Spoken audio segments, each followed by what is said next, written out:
عليكم ورحمة الله وبركاته نحمد الله العظيم ونصلي على رسوله الكريم أما بعد அன்பான பெரியோர்களே, ஜமாத்தார்களே, அல்லாஹ்வின் அருளால் ஃபஜ்ருடைய தொழுகையை இமாம் ஜமாஅத்தோடு தொழுதுவிட்டு நன்மையான காரியங்களை பற்றி பேசுவதற்கும் கேட்பதற்கும் நாம் எல்லாம் அமர்ந்திருக்கிறோம். ரப்புல் ஆலமீன் நம்முடைய எல்லா அமல்களையும் பரிபூர்ணமாக கபூல் செய்வானாக.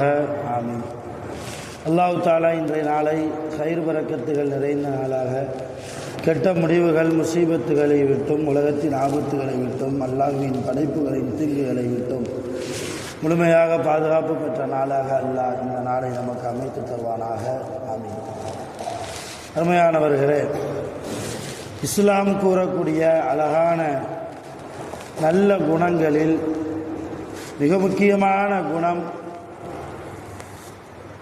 மன்னித்து வாழ்வது. அல்லாஹு தஆலா நபி ஸல்லல்லாஹு அலைஹி வஸல்லம் அவர்களுடைய விஷயத்தில் அவர்களை பார்த்து குர்ஆனில் சொல்கிறான், ஃபஅஃபு அன்ஹும், நபியே நாயகமே, நீங்கள் அவர்களை மன்னித்து விடுங்கள். வஸ்ஃபஹ், அவர்களோடு இணக்கமாக நடந்து கொள்ளுங்கள் என்று அல்லாஹ் குர்ஆனிலே சொல்லி காட்டுகிறார். நபி ஸல்லல்லாஹு அலைஹி வஸல்லம் அவர்களுக்கே அல்லாஹ், நீங்கள் பழிவாங்கும் எண்ணத்தோடு வாழ வேண்டாம், உங்களுக்கு அவர்கள் தீங்கு செய்தாலும் நீங்கள் மன்னியுங்கள். மன்னிப்புதான் உயர்ந்த குணம். யாரிடத்தில் மன்னிக்கக்கூடிய தன்மை இருக்கிறதோ அவர்களிடத்தில் முழுமையாக அல்லாஹ்வுடைய ரஹ்மத் இருக்கும் என்கிற நிறைய விளக்கங்களை பொதிந்திருக்கிற வசனத்தை அல்லாஹ் நபி ஸல்லல்லாஹு அலைஹி வஸல்லம் அவர்களுக்கு சொல்கிறார். அருமையானவர்களே, ரசூலுல்லாஹி ஸல்லல்லாஹு அலைஹி வஸல்லம் அவர்களுடைய மன்னிக்கும் குணத்தால் இஸ்லாம் வளர்ந்தது. இஸ்லாமிய மார்க்கம் முழுக்க முழுக்க ரசூலுல்லாஹி ஸல்லல்லாஹு அலைஹி வஸல்லம் அவர்கள் கொண்டு வந்த இந்த மார்க்கம் என்பது வாளேந்தி சண்டை போட்டுதான் வளர்ந்தது என்பதல்ல. தன்னிடத்தில் இருந்த நல்ல குணத்தால் ரசூலுல்லாஹ் இந்த மார்க்கத்தை வளர்த்தார்கள். அடுத்தவரை மன்னிக்கும் மூலமாக எவ்வளவு பெரிய ஆளாக இருந்தாலும் அவர்களை மன்னித்து, அவர்களை அரவணைத்து, அவர்களோடு இணக்கமாக நடந்து கொண்டு அவர்களையே ஈமான் கொள்ளக்கூடிய ஒரு மகத்தான பாக்கியத்தை நபி ஸல்லல்லாஹு அலைஹி வஸல்லம் தன்னுடைய குணத்தால் வெளிப்படுத்தினார். தன்னுடைய குணத்தால் அபூபக்கர் சித்தீக் ரலியல்லாஹு அன்ஹு அவங்க ஈமான் கொண்டாங்க ரசூலுல்லாஹ்வை. ஆனால் அவங்களுடைய அத்தா ஈமான் கொள்ளலை. அபூபக்கர் சித்தீக் ரலியல்லாஹுடைய அத்தா வாப்பா ஈமான் கொள்ளலை. ரொம்ப காலமாக ஈமான் கொள்ளாமலேயே இருந்தார்.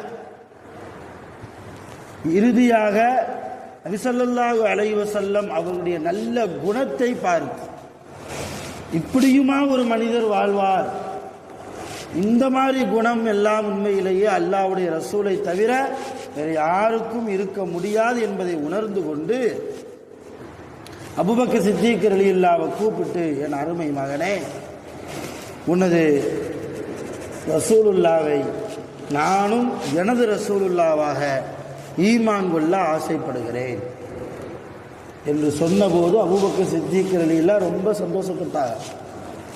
உடனே வாங்க ரசூலுல்லாஹ்ட்ட கூட்டு போறேன்னு கூட்டு வந்தாங்க.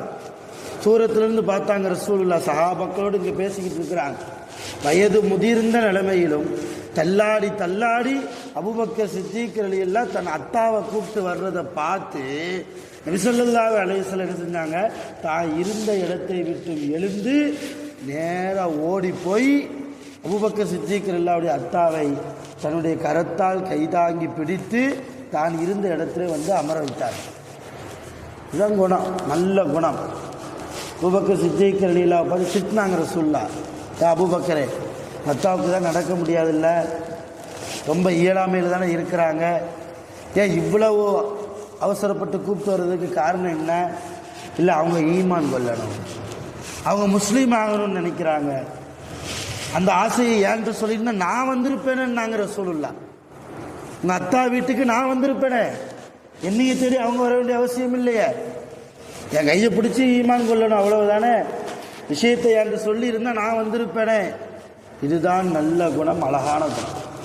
இந்த குணம் நம்ம அருமையானவர்களே நம்மிடத்தில் இருந்து விட்டால் நிச்சயம் அல்லாஹ்வுடைய ரஹ்மத், அல்லாஹ்வுடைய பரக்கத், எல்லாவற்றிற்கும் மேலாக கியாமத் நாளில் அல்லாஹ்வுடைய பொருத்தம் என்பது நமக்கு கிடைக்கும். மக்காவை நபி ஸல்லல்லாஹு அலைஹி வஸல்லம் தன் கைவசப்படுத்தியதற்கு பின்னால் மக்காவிலே உமையா என்று ஒருவர் இருந்தார். ரசூலுல்லாவுக்கு மிகப்பெரிய எதிரி.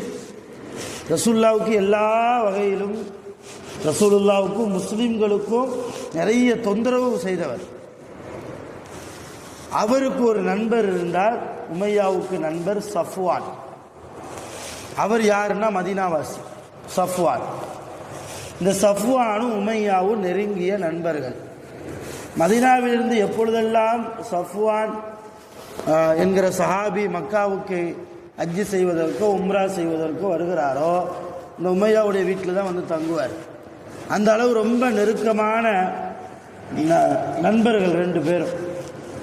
இப்போ ரசூலுல்லாஹ் மக்காவை கைப்பற்றியதற்கு பின்னால் உமையா போய் ஓடி ஒளிந்து கொண்டார். ஏன்னா ரசூலுல்லாஹ் கையில், முஸ்லீம்கள் கையில் இன்னைக்கு மக்கா மாட்டிருச்சு, மக்கா கிடச்சிருச்சு. நம்ம எவ்வளவோ தொந்தரவு கொடுத்துருக்கோம் அந்த ரசூலுல்லாவுக்கும் முஸ்லீம்களுக்கும். இப்போ ரசூலுல்லா வந்துக்கிட்டு இருக்கிறாங்க மக்காக்குள்ள. இந்த நேரத்தில் நாம் அவருடைய கண்ணில் பட்டா பழசையெல்லாம் ஞாபகப்படுத்தி நம்மளை பழி வாங்கிடுவாங்க, நம்ம கதையை தீர்த்து கட்டிடுவாங்க, நம்மளை கொன்றுவாங்க, வாய்ப்பு இருக்குது அப்படின்லாம் சொல்லி மலையில் போய் ஓடி ஒளிஞ்சுக்கிட்டார். சஃப்வான் ரசூலுல்லாவோட மக்காவுக்குள்ளே வந்ததற்கு பின்னால் நேராக தன் நண்பர் உமையாவை பார்க்க போனான். அங்கே பார்த்தா உமையாவுடைய மனைவி இருக்கிறாள். மனைவிட்ட செய்தி கேட்கும்போது எங்கேயோ ஓடி ஒளிஞ்சுக்கிட்டாருன்னு உண்மையை சொல்லிடுறாங்க. நேர ரசூல்லாட்ட போனார் சஃப்வான். யார் ரசூலல்லாஹ், இந்த மக்காவில் என்னுடைய நண்பர் உமையா இருக்கிறார், கொஞ்சம் நல்லவர் தான், ஆனால் உங்களுக்கும் முஸ்லீம்களுக்கும் சில தொந்தரவும் கொடுத்திருந்தார். அதற்கு பயந்து போய் இன்றைக்கு உங்களுக்கு பயந்து அவர் எங்கேயோ ஓடி ஒளிந்திருக்கிறார். நான் அவரை கூட்டி கொண்டு வருகிறேன். வந்தால் நீங்கள் அவரை எதுவும் செய்யக்கூடாது, அவரை தண்டிக்கக்கூடாது. தண்டிக்காமல் இருப்பீர்களா, எனக்கு வாக்கு கொடுங்கள் என்று சஃப்வான் ரலியல்லாஹு ரசூலுல்லாஹ்ட்ட கேட்கும்போது ரசூலுல்லா சரின்ட்டாங்க. நேராக போய் உமையாவை தேடி கண்டுபிடிச்சி தோளில் தூக்கி போட்டு வந்தார். அவர் வரவே மாட்டேன்டார் உமையா. இல்லை சஃப்வான், நீ ரசூலுல்லாஹ்ட்ட என்னை பிடிச்சி கொடுத்துருவ, நீ எனக்கு நண்பராக இருந்தாலும் உன் ரசூலுல்லாவுக்கு நீ விசுவாசி, நீ ஒரு முஸ்லீம், நீ என்னை ரசூலுல்லாஹ்ட்ட பிடிச்சு கொடுக்கறதுக்கு தான் வந்திருக்கிற, நான் வரமாட்டேன்னு எவ்வளவோ அவர் பிடிவாதம் பண்ணி கடைசியில் சஃப்வான் உமையாவை கை காலை கெட்டி போட்டு ஏதோ ஆடு மாடை தூக்கிட்டு வர்ற மாதிரி கை காலை தூக்கிட்டு கெட்டி போட்டு தோளில் தூக்கி போட்டு வந்தார். ரசூலுல்லாஹ் சொன்னாங்க உமையாவை பார்த்து, உமையா கவலைப்படாத, நீ மக்காலே இருக்கலாம், அவனை எதுவுமே செய்ய மாட்டேன், நீ எதனாலும் வணங்கிக்க, அல்லாஹ் தான் வணங்கணும்னு நான் உன்னை ஃபோர்ஸ்லாம் பண்ண மாட்டேன், ஓ இஷ்டப்படி நீ வாழ்ந்துக்கிடலாம் சொல்லிட்டு விட்டாங்க. காலம் கனிய கனிய கனிமத்து பொருட்கள் எல்லாம் ரசூலுல்லாஹ் என்ன செஞ்சாங்க, ஒரு கட்டத்தில் சஹாபாக்களுக்கு பங்கு வச்சு கொடுத்தாங்க. அப்போ தூரத்தில் ஒரு மூலையில் உமையா நிற்கிறார். சரி, எவ்வளவு பொருட்கள், ஒட்டகம் இருக்குது, ஆடு இருக்குது, மாடு இருக்குது, என்ன நிறைய தங்கம் வெள்ளி வைரம் வைடூரியம் எல்லாம் நிறைய இருக்குது, கொஞ்சம் நமக்கு தந்தால் நல்லா இருக்குமேன்னு நினச்சிக்கிட்டு இருக்கும்போது ரசூலுல்லாஹ் சஹாபாக்களுக்கு கொடுப்பதை நிப்பாட்டி விட்டு உமையாவை கூப்பிட்டாங்க. வா உமையா, உனக்கு தேவையானதை எடுத்துக்கன்னாங்க. உனக்கு தேவையானதை எடுத்துக்க, நீ எடுத்தது போக மிச்சம் இருப்பதை என் சஹாபாக்களுக்கு நான் கொடுக்கிறேன். உமையா கண்கலங்கி விட்டார், அழுத்தார். ரசூலுல்லாஹ், ஒரு கட்டத்தில் உங்களுக்கும் உங்கள் முஸ்லீம் சமூகத்திற்கும் எவ்வளவோ தொந்தரவை நான் கொடுத்திருக்கிறேன், எவ்வளவோ உயிர் சேதங்களை நான் ஏற்படுத்தியிருக்கிறேன், எதையுமே மனசில் வைக்காம என்னை மன்னித்ததே பெரிய குணம். ஆனால் இன்னைக்கு முழுக்க முழுக்க இந்த பொருட்களுக்கெல்லாம் தகுதியானவர்கள் முஸ்லிம்கள். அவங்களையெல்லாம் ஓரங்கட்டி வச்சுட்டு முதல்ல என்னையை கூப்பிட்டு உனக்கு தேவையானதை எடுத்துக்க உண்மையான்னு சொல்கிறீங்களே, இது என்ன குணம்? உண்மையிலேயே நீங்கள் ரசூல் தான் என்று சொல்லி அல்லாஹ்வுடைய ரசூலுடைய கையை பிடிச்சு என்ன செஞ்சாங்க? உண்மையா இஸ்லாத்துக்குள்ளே வந்தார், கலிமா சொல்லி. அப்போ இஸ்லாம் என்பது வாளால் வளர்ந்ததை விட நல்ல குணத்தால், மன்னிக்கும் குணத்தால் வளர்ந்தது தான் இஸ்லாம். இப்போ இது போன்ற குணத்தை நமக்குள்ளே நாம் ஆக்கிக்கிற போது அல்லாஹ்வுடைய ரஹ்மத்தும் பரக்கத்தும் கியாமத்தில் அல்லாஹ்வுடைய மகத்தான பொருத்தமும் நமக்கு கிடைக்கும்.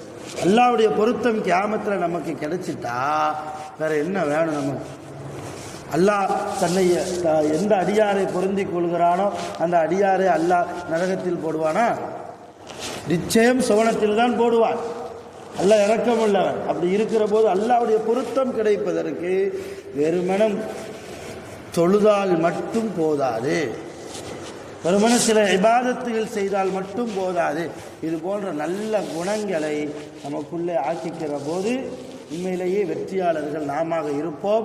வல்ல ரஹ்மான் அதற்குண்டான எல்லா நல்ல நசீபினையும் நம் அனைவர்களுக்கும் முழுமையாக தந்து அருள் புரிவானாக. வாஹிரு தஅவானா அல்ஹம்துலில்லாஹி ரப்பில் ஆலமீன்.